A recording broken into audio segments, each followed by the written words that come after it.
undi Muhire Kevin batanga pase zivuna imigongo bamyugariro mu kibuga nawe bageze gutya mukaraga pase yakasamutwe none ubona umugabo ushima Imana mu gihe mwe mugisaba pase z'abana birekura Muhire Kevin we yabaye agikubita amaso Cyuzuzo Delphine kuri status ahita abona abana be bari gukina saye mu nda y'umunyarwandakazi ati nkasaba pase umva ko Inyanza abogeza Kevin tubwire ngo byagenze gute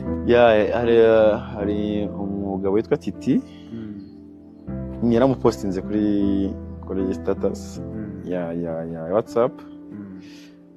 ndambye bro wamaye pasi n'umwana arambwira ngo se mwana ko nati igikondo niko tutamuzi ndaga simuzi cyagiye kinekigene ifite crise za danje nagira muri Rayon Sports nahembwaga 250 muri reya ko nyindi mazi giye dudahembwa yana crise ari ya danje uri nkubiswe ndavuga birakomeye hano arambwira ngo aramamagara turahana waza mugahura ndavuga na modoka ndetega moto naki